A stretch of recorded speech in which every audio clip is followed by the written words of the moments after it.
ఇక్కడ కేజీ చీరలు కొంటే అర కేజీ చీరలు ఫ్రీ అంట. మంగళ్య షాపింగ్ మాల్, కేజీల్లో సేల్, టన్నుల్లో ఆనందం.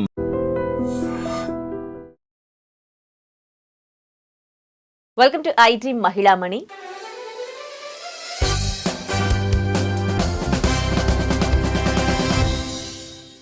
మనతో ఉన్నారు సర్టిఫైడ్ ఫైనాన్షియల్ ప్లానర్ మాధవిరెడ్డి గారు. మాట్లాడదాం. హలో అండి, welcome to our studio. Thank you. So మీరు చాలా మంది మహిళలను చూస్తూ ఉంటారు కదా, ఇప్పుడు ఫైనాన్షియల్ ప్లానింగ్కి సంబంధించి మిమ్మల్ని అప్రోచ్ అవుతూ ఉండొచ్చు కొంతమంది. కానీ మీకు ప్రెసెంట్ జనరేషన్ని చూస్తే ఏమనిపిస్తుంది మహిళలకు సంబంధించి? ఎర్న్ చేస్తున్న వాళ్ళు కావచ్చు, ఇంట్లో ఉంటున్న వాళ్ళు కావచ్చు, ఫైనాన్షియల్ ప్లానింగ్కి సంబంధించి వాళ్ళకి అవగాహన ఉందా? ఒకవేళ వాళ్ళు ఇప్పుడు రియలైజ్ అయ్యి ఫైనాన్షియల్ ప్లానింగ్ చేయాలి అని అనుకుంటే ఎక్కడి నుంచి స్టార్ట్ చేయాలి, ఎలా ప్లాన్ చేసుకోవాలి, ఇవన్నిటికి సంబంధించి మీరేం చెప్తారు? సో ఒక్కటైతే చెప్పగలమండి, అందరికీ ఫైనాన్సెస్ అనేవి, మనీ మేనేజ్మెంట్ అనేది చాలా ఇంపార్టెంట్ అనే విషయం అయితే అర్థమైందండి. వి షుడ్ నాట్ లైక్ ఇగ్నోరెంట్గా ఉంటే మనకి వచ్చే ఛాలెంజెస్ ఏవైతే మనకి, especially women have different challenges. మనం మెన్తో కంపేర్ చేసుకుంటే మనకున్న ఛాలెంజెస్ చాలా డిఫరెంట్గా ఉంటాయి. ఒక్కొక్క స్టేజ్లో ఒక్కొక్క ఛాలెంజెస్లు. ఇక మెన్ అంటే వాళ్ళ లైఫ్ అంతా కొంచెం ఒకేలాగా స్మూత్గా వెళ్తున్నట్టు ఉంటుంది. కానీ మనకి మ్యారేజ్కి ముందు ఒక జాబ్ చేస్తూ ఉంటారు, ఫస్ట్ వాళ్ళ కెరియర్ స్టార్ట్ చేస్తారు, ఆ తర్వాత సడన్గా మ్యారేజ్ అంటారు, వాళ్ళు మేబీ వేరే సిటీకి వెళ్ళిపోవచ్చు, లేదు అక్కడ కెరియర్ని ఎస్టాబ్లిష్ చేసుకొని ఆల్రెడీ ఉండొచ్చు. ఇప్పుడు సడన్గా మ్యారేజ్ అనగానే again they will move to some other city. అసలు సమ్ అదర్ సిటీ ఏంటంటే వేరే కంట్రీస్ కూడా వెళ్ళిపోతున్నారు. అవును, హస్బెండ్ ఎక్కడ వర్క్ చేస్తే అక్కడికి. అది ఎంత ఛాలెంజింగ్ ఉంటుందండి ఆ ఫేజ్. అంతా వదిలిపెట్టేసి వాళ్ళ కెరియర్ని అదంతా వదిలిపెట్టి అక్కడికి వెళ్ళడం అనేది ఎంత పెద్ద డెసిషన్. సో ఇది ఒక ఛాలెంజింగ్ ఫేజ్. ఇక ఆ తర్వాత ఓకే, మనము మ్యారేజ్ అయిన తర్వాత కొంత సెటిల్ అయ్యాము, ఐదర్ హోమ్ మేకర్ కానీ లేకపోతే వర్కింగ్గా కానీ సెటిల్ అయ్యాము, ఇట్లా స్మూత్గా వెళ్తున్నప్పుడు again kids will come in to our world. మొత్తం చేంజ్ అయిపోతుంది. అక్కడ ఆ ఫేజ్లో మళ్ళీ ఎలా బ్యాలెన్స్ చేసుకోవాలి?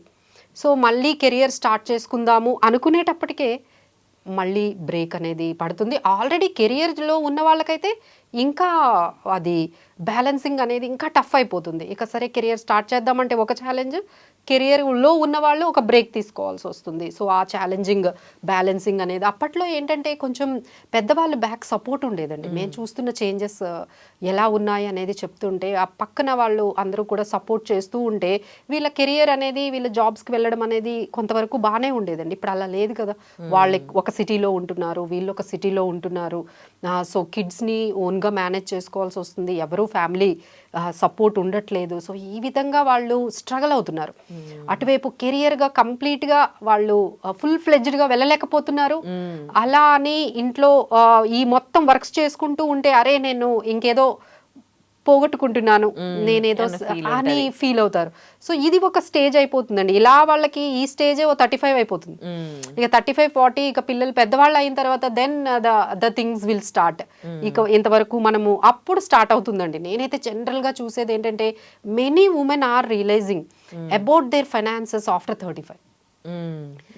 అప్పటి వరకు వీళ్ళకి ఇదే సరిపోతుంది కదా, ఈ కెరియర్ లేకపోతే of and of, on and of, ఇదే సరిపోతుంది వాళ్ళకి. పిల్లలు మళ్ళీ మొదలు పెట్టడం, స్టార్ట్ చేయడం, రీస్టార్ట్ చేయడము, ఆలోచించడము, బిజినెస్ అంటారు, కాసేపు బిజినెస్, ఇదంతా అయ్యేటప్పటికి వాళ్ళకి అసలు దీని మీదే అసలు వెళ్ళదు, ఫోకస్ వెళ్ళట్లేదు. So once they have got in to this 35 years, ఎప్పుడైతే వస్తారో పిల్లలు కొంచెం ఇండిపెండెంట్ అయిపోతారో అప్పుడు కూర్చొని ఫైనాన్సెస్ గురించి ఆలోచించడం మొదలు పెడతారండి.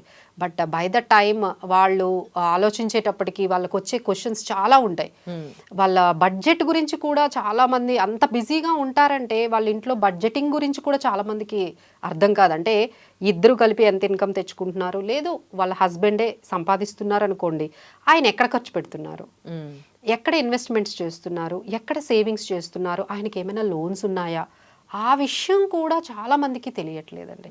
సో దే ఆర్ కంప్లీట్లీ, ఎందుకంటే వాళ్ళ బిజీ ఇలా అయిపోయింది కదా. ఈ మొత్తము వాళ్ళ 20 years నుంచి మొదలు పెడితే వాళ్ళ స్ట్రగుల్ అంతా 35 years వరకు కెరియర్ చుట్టూ బ్యాలెన్స్ చేసుకుంటూ మ్యారేజ్, కిడ్స్, ఇవి బ్యాలెన్స్తోనే సరిపోతుంది. సో 35 తర్వాత వన్స్ దే గెట్ రియలైజ్డ్ అసలు ఏం జరుగుతుంది, ఫైనాన్సెస్ మన ఇంట్లో ఎలా ఉన్నాయి, అప్పుడు ఫోకస్ చేయడం. సో అలాంటి వాళ్ళే మన దగ్గరికి ఎక్కువగా క్లయింట్స్ ఆ ఏజ్ గ్రూప్ వాళ్ళు వస్తూ ఉంటారండి. సో దేర్ ఆర్, అంటే మేము ఏంటంటే encourage women to come along with the spouse. అంటే హస్బెండ్ మనకి ఫైనాన్షియల్ ప్లానింగ్ కి చాలా మంది మెన్ వస్తారు కదా, బట్ వెరీ ఫ్యూ మెన్ అండి, అంటే మేబీ ఒక 20-30% మాత్రమే వాళ్ళ వైఫ్ తో వస్తారు. ఓకే. ఇద్దరు కన్సల్టేషన్ కి చాలా తక్కువ అండి. సో వాళ్ళు ఒకరే వస్తారు, బట్ చాలా మంది కపుల్స్ వస్తారు, బట్ వెరీ లెస్ అని చెప్పొచ్చు. సో ఇలా మీకు ఎప్పుడైనా ఫైనాన్షియల్ ప్లానింగ్ గురించి తెలుసుకోవాలి, అసలు మన ఇంట్లో మన సంబంధించి ఇన్కమ్ ఎంత వస్తుంది, ఎక్స్పెండిచర్ ఎంత అవుతుంది, లైబిలిటీస్ ఎన్ని ఉన్నాయి, మనకి అసెట్స్ ఎన్ని ఉన్నాయి, ఎక్కడెక్కడ ఇన్వెస్ట్మెంట్స్ చేశారు, ఎలాంటి ఇన్సూరెన్స్ ఉంది తెలుసుకోవాలంటే ఒక్కసారి కన్సల్టేషన్ మీ హస్బెండ్తో వచ్చారనుకోండి, మీకు అన్ని విషయాలు తెలిసిపోతాయి. ఫస్ట్ అది మనము ఆ స్టెప్తో స్టార్ట్ చేస్తే at least you will get some 360-degree view.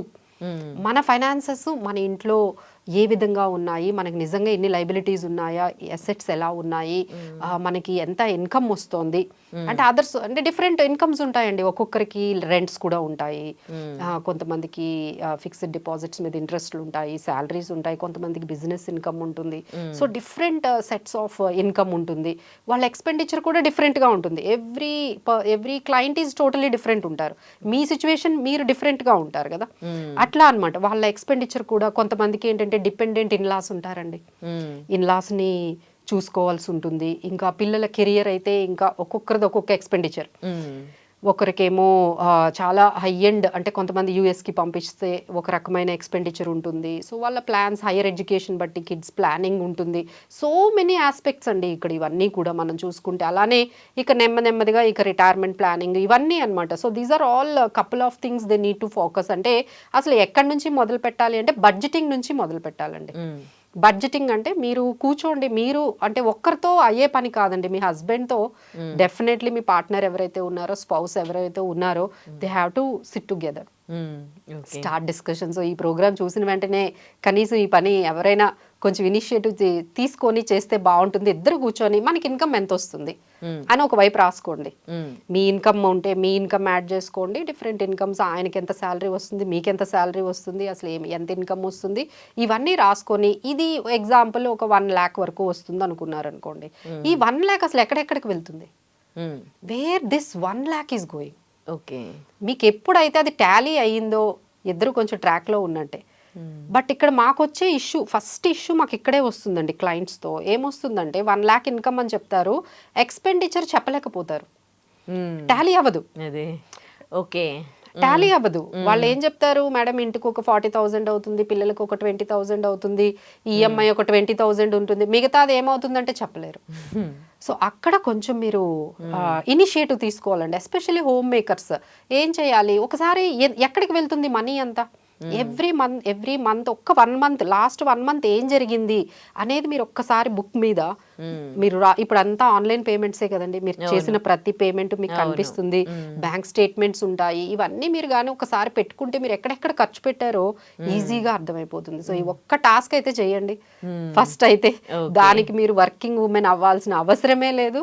మీరు హోమ్ మేకర్ అయినా జస్ట్ మీ హస్బెండ్ మీరు ఒక 1/2 hour కూర్చోండి, వీకెండ్లో ఒక సండే లేకపోతే ఒక సాటర్డే కూర్చోండి.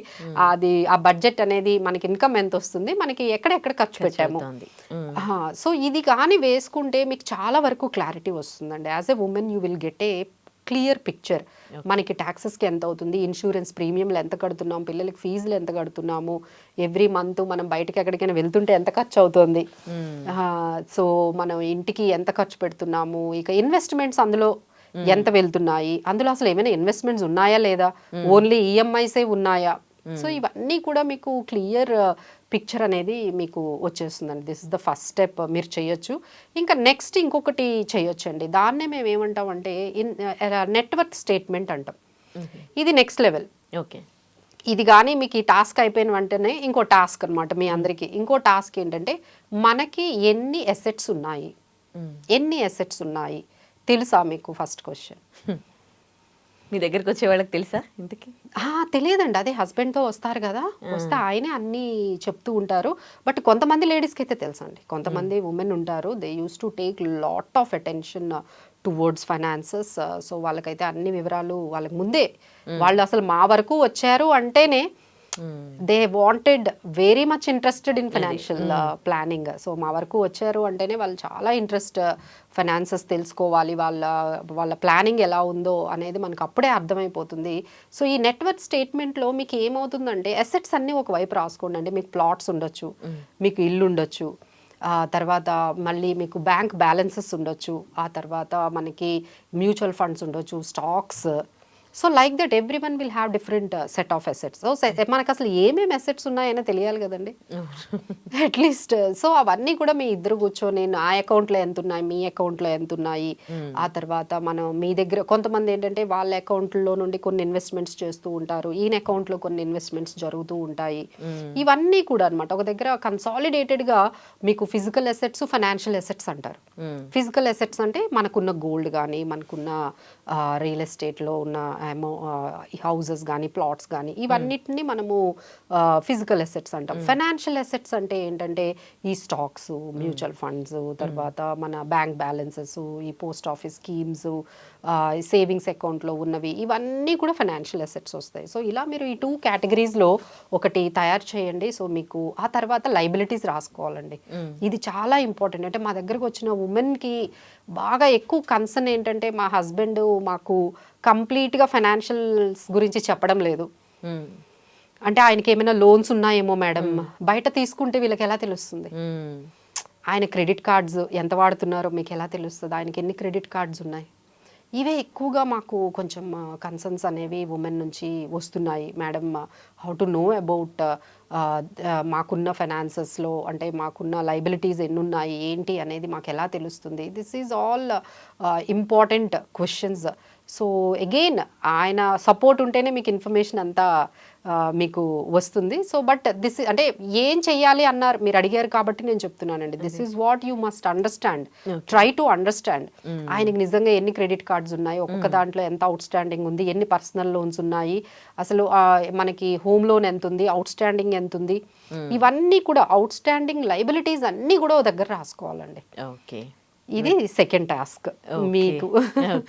సో ఈ 2 కొంచెం మీరు కానీ తెలుసుకున్నారు అంటే ఆల్మోస్ట్ మీకు కొంత క్లియర్ పిక్చర్ అనేది వచ్చేస్తుంది. అంటే మనం చాలా టైం చాలా విషయాల మీద మనం వేస్ట్ చేస్తూ ఉంటాం.